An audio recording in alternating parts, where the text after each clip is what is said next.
Flamengo foi o primeiro clube brasileiro a faturar mais de R$1 bilhão.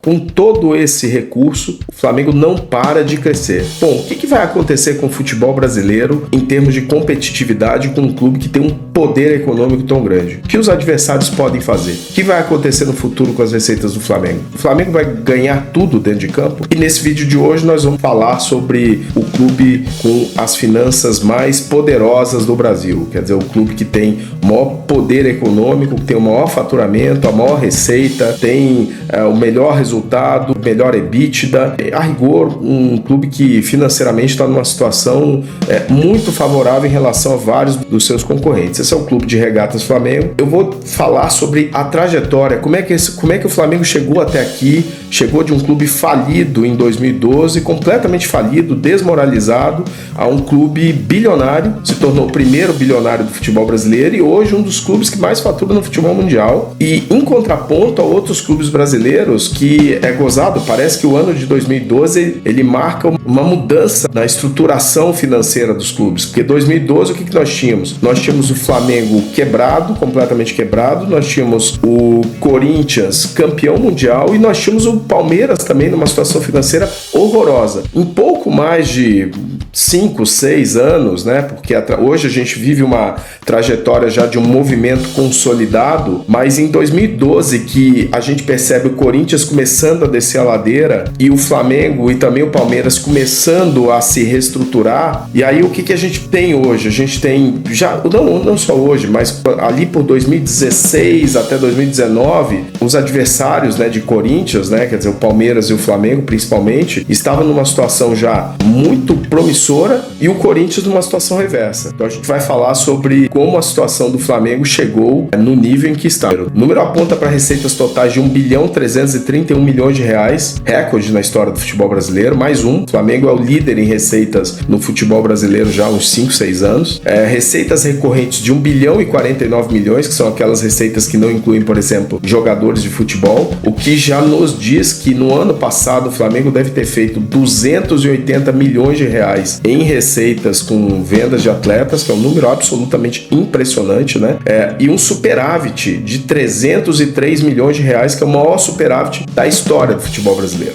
Além de um EBITDA, grosseiramente a receita operacional, receita menos despesas, sem contar juros, amortizações e depreciações, um EBITDA de R$440 milhões. Então são todos números recordes na história do futebol brasileiro. Flamengo em 2023, que não foi um ano espetacular dentro de campo, ele bateu todos os recordes de faturamento. Então ele está numa situação muito favorável. Agora, quem olha o Flamengo de hoje, dos últimos anos, desse recorde todo que a gente vem percebendo, pode pensar que o clube sempre foi assim. Mas a verdade é que há não muito tempo atrás, a situação financeira do clube era completamente diferente. Para a gente entender essa trajetória, a gente precisa voltar ao dia 3 de dezembro de 2012, mais precisamente, à noite do dia 3 de dezembro de 2012, há pouco mais de 11 anos. Já passava das 10 da noite naquele dia, quando foi anunciado que o presidente Eduardo Bandeira de Mello tinha vencido, né, como representante da chapa azul, as eleições, né, com apenas 1.414 votos. Veja, o Flamengo elege o seu presidente e esse presidente é eleito com apenas 1.400 votos.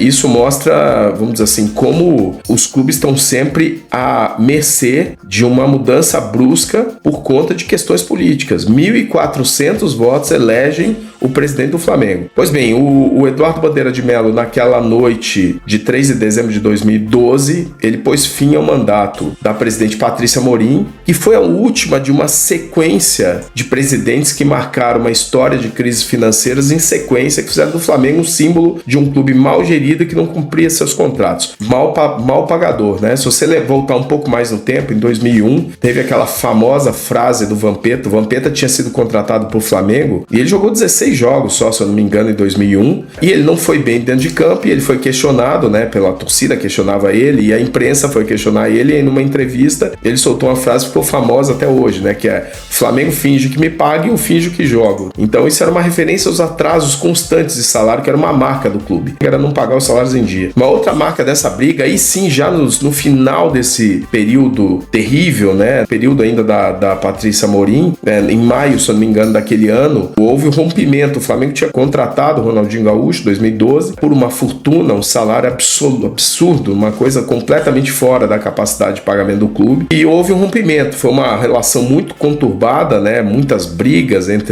muita polêmica entre Ronaldinho e Flamengo, o que ele fazia fora de campo, aquela coisa toda. Ele brigou com o Flamengo, né? Rompeu o contrato e saiu pedindo 40 milhões de reais em verbas não pagas, né?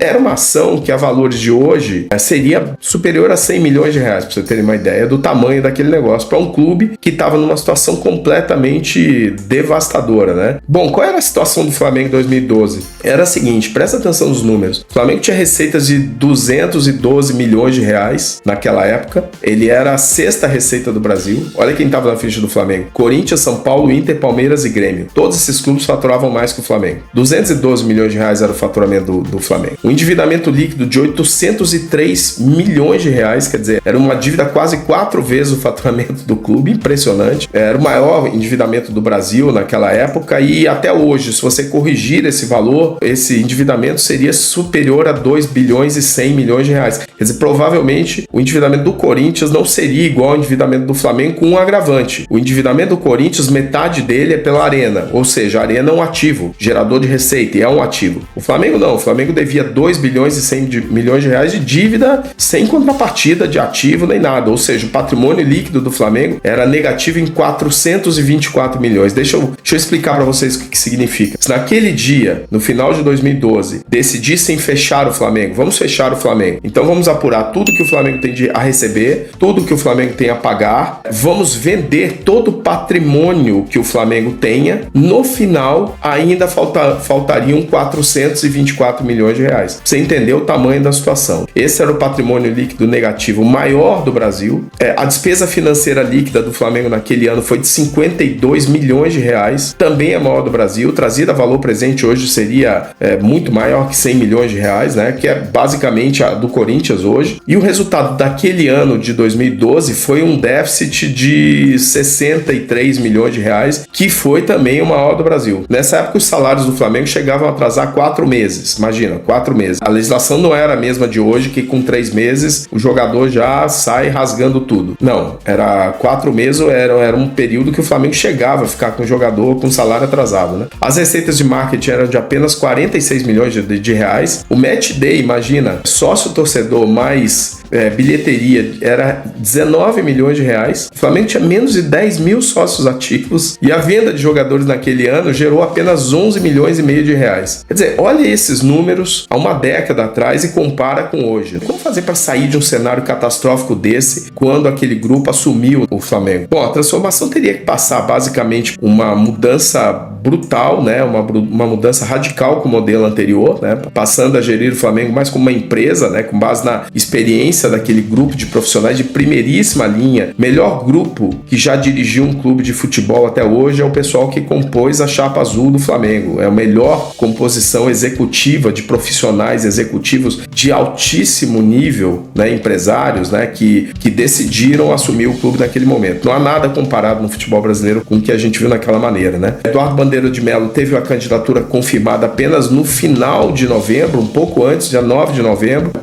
O candidato à presidência até então era o Valim Vasconcelos, né, que foi impugnado porque ele não tinha os 5 anos de vida associativa no clube, né? O Rodolfo Landim, esse presidente atual do Flamengo, ele era candidato a vice do Valim Vasconcelos. Aí ele também não pôde assumir e aí o Eduardo Bandeira de Mello acabou sendo lançado como um candidato a presidente e o restante do grupo que fazia parte era impressionante, né? O BAP, Luiz Eduardo Batista, né, presidente da Sky, né, passou a ser o vice-presidente de planejamento e marketing. Carlos Langoni, ex-presidente do Banco Central, ficou responsável pelo Comitê de Finanças e Reestruturação de Dívida. Rodolfo Landim, que é atual presidente, foi o vice de Patrimônio. Alexandre Póvoa, também outro do mercado financeiro, o vice de Esportes Olímpicos. Gustavo Oliveira, vice-comunicação, vice até hoje do Flamengo. Rodrigo Tostes, também vindo do mercado financeiro, vice de Finanças. E Cláudio Prakovinich, vice de Administração e TI. Então é um time timaço, uns caras muito feras que assumiram e resolveram realmente acabar com o que acontecia com o Flamengo nesse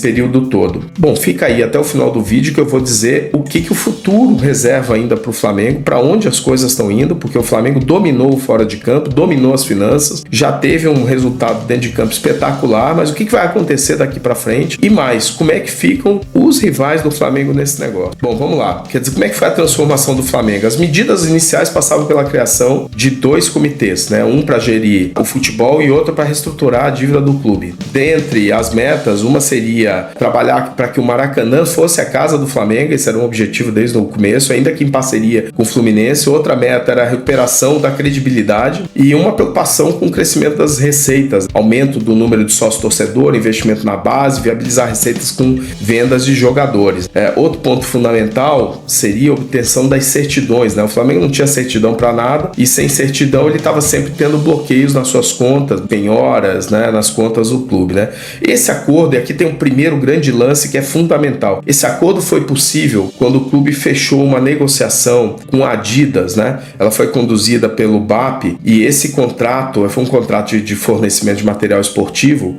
num valor de 380 milhões por 10 anos, que era uma coisa que na época para o futebol brasileiro chocou. Ninguém jamais tinha visto um negócio daquele tamanho, era um número impressionante. E aqui veio o grande cartão de visitas daquela gestão em relação ao anterior. Qualquer gestão do Flamengo no ano anterior, nos períodos anteriores, iria pegar esse dinheiro, iria torrar em jogador, em contratação e pagamento de salários além da capacidade de pagamento do clube. A gestão da Chapa Azul, né, não fez isso. O que eles fizeram aqui foi uma demonstração inequívoca de mudança de postura, pois eles usaram a receita inicial deste contrato longo, né, o que viria ali no primeiro ano, para fazer um acordo com a Procuradoria da Fazenda, acertar, repactuar a dívida tributária do Flamengo, que era gigantesca, e com isso poder, vamos dizer assim, ter certidões, parar com as penhoras e ter um mínimo de programação financeira que é para trazer paz na gestão do clube no dia a dia. Bom, no primeiro ano, a receita subiu 30% de cara,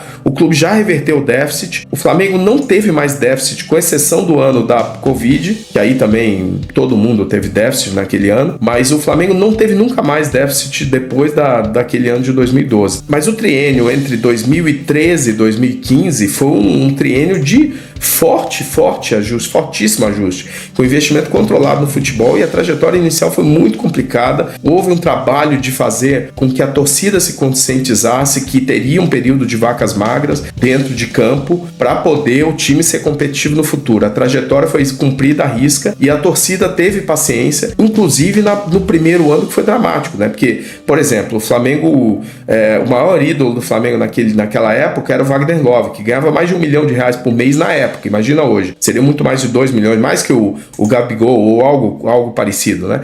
Com um time quebradão daquele jeito. Em 2012, o Wagner Love, por exemplo, foi dispensado e vários outros jogadores que eram muito bem queridos pela torcida foram dispensados. E em 2013 o time terminou no 16º lugar no Brasileirão. Veja, 16º é o primeiro fora da zona de rebaixamento. Tava ali no bico do corvo, né? E aquele ano, 2013, é o ano do caso Everton da Portuguesa, que houve uma polêmica enorme, né? Então o Flamengo realmente viu ali, foi um momento que ele se viu mais próximo ao rebaixamento. E se ele tivesse caído naquele ano, provavelmente a história teria sido muito diferente. Mas o clube foi compensado, né? Ele teve aí uma recompensa pelo bom trabalho que foi feito dentro de campo. Ele teve sorte também. E aí o que aconteceu? Em 2014 o time terminou em 10º lugar, em 2015 12º, e as coisas começam a melhorar mesmo a partir de 2016. De 13 a 15 foi ajuste e complicação, sempre ali no meio da tabela, meio ali olhando um pouco, flertando com o rebaixamento. Mas em 2016 o clube termina em 4º lugar no Brasileiro. Foi o último ano que o Flamengo não jogou a Libertadores. A partir dali, o Flamengo foi Libertadores. Eu até não tenho certeza, mas creio que é o time brasileiro com a maior sequência de anos seguidos de Libertadores. Não sei se o São Paulo teve um período desse lá atrás, mas eu acho que o Flamengo de 2016 a 24, pelo esse período, são 9 anos, né? Ou 8, né? Porque é 17 que ele jogou. Eu acho que não tem nenhum clube com essa sequência como o do Flamengo, né? Talvez o Palmeiras também. Bom, enfim, nesse ano, os resultados dentro de campo campo, 16 começam a aparecer e o clube entra num ciclo virtuoso. Um ciclo virtuoso é aquele momento em que o resultado dentro de campo ajuda a melhorar a receita e a receita ajuda a aumentar o investimento e o maior investimento ajuda no resultado dentro de campo. O time está com um ciclo virtuoso instalado, como você pode ver no diagrama da Pluri, em que a gente descreve o que é um ciclo virtuoso no futebol, né?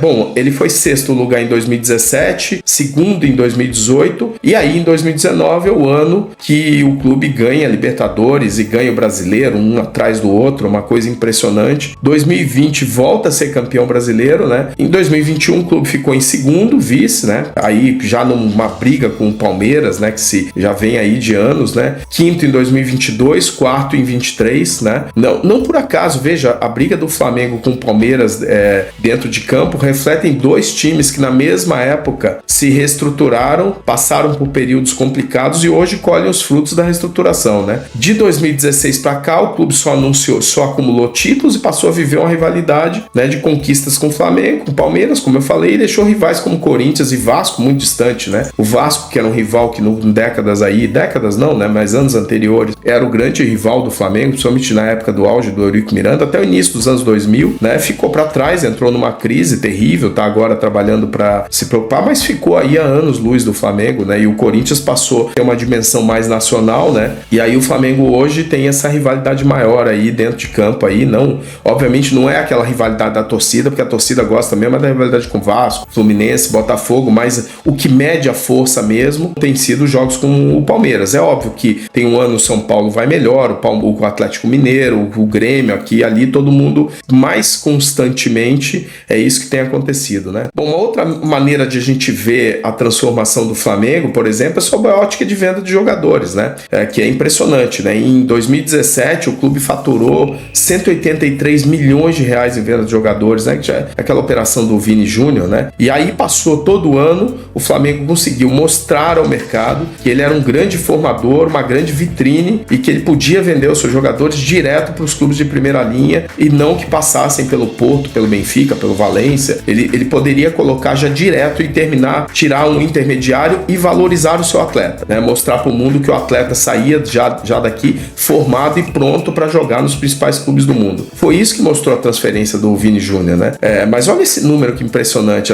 Aquele ano de 2017, o Flamengo faturou só naquele ano 52% a mais do que ele havia faturado com venda de atletas nos últimos 12 anos. Você pegava os 12 anos anteriores, só o que ele faturou em 2017 foi 50% maior que aquele período de 12 anos. Você vê o tamanho da transformação. E quando você olha o período de 2017 a 23, a receita do Flamengo bateu em 1 bilhão 464 milhões de reais com venda de atletas. É um negócio impressionante. Quase 1,5 bilhão de reais entre 2017 e 23 só com venda de jogadores. Um número realmente incrível. Foram quase 300 milhões de reais só no ano passado, né? Então, em resumo, o que a gente pode dizer é o seguinte: hoje o Flamengo é a maior potência financeira do futebol brasileiro, né? Ele tem os maiores contratos, ele está trabalhando para viabilizar um estádio para 75 mil pessoas, que é só questão de tempo. Vai ser no gasômetro, vai ser aqui, vai ser ali, não importa, mas é questão de tempo que ele vai fazer o seu estádio e isso vai gerar ainda mais receita. Ele tem um elenco que tem condições de entrar para vencer qualquer campeonato que ele disputa, não vai vencer todos os campeonatos que disputa, porque isso aqui é futebol, mas ele tem um elenco pronto para isso e se ele tiver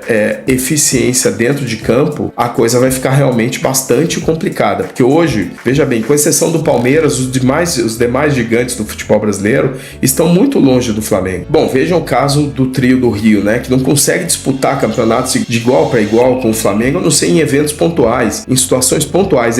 Os clubes não estão na mesma prateleira. Essa que é a verdade. O Fluminense, por exemplo, tem sido o clube que tem mais enfrentado o Flamengo, né? Um clube campeão da Libertadores, agora recentemente, num campeonato que o Flamengo disputou. E o caso de Botafogo e Vasco é ainda mais complicado, né? Porque o Botafogo está se reerguendo agora, o Vasco está tentando se reerguer, está numa situação um pouco mais distante, né? Mas além da comparação com os cariocas em si, a comparação que mais chama atenção é a com o Corinthians, porque são dois gráficos em sentido inverso, é impressionante. E datados da mesma época. Eu volto a dizer, 2012, o Corinthians era campeão mundial em dezembro, e em dezembro o Flamengo mudava a sua gestão. Olha que coincidência. Uma diferença de dias marca o topo de um, o fundo do outro. E hoje, 11 anos depois, o Corinthians está na sua maior crise financeira da história, com mais de 2 bilhões de dívida. Isso se reflete em um time que não tem sido competitivo dentro de campo. E o Flamengo está na sua melhor situação financeira da história e com um clube que vem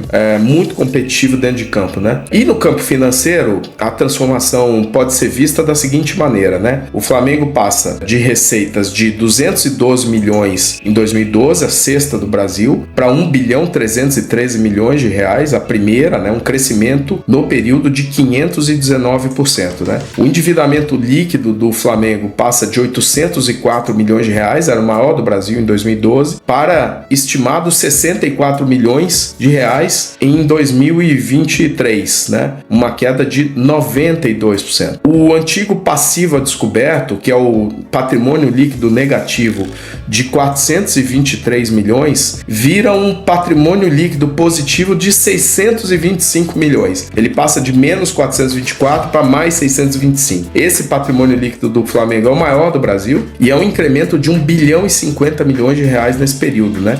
De patrimônio, né? Pro clube. Impressionante o número. E o resultado do ano de 2012 era um déficit de 62,5 milhões de reais, o maior do Brasil, o maior prejuízo do Brasil, né? Entidades associativas é déficit, que se usa o nome, a nomenclatura, e mais passa para um superávit de 303 milhões de reais, também o maior do Brasil. Do maior déficit para o maior superávit, né? E tem um detalhe, né? Nesse período de 11 anos, o Flamengo acumulou 1 bilhão 115 milhões de reais de superávit, o que dá mais de 100 milhões de reais por ano em média. Olha que número impressionante. Então, é isso, meus amigos, que eu tinha para dizer para vocês.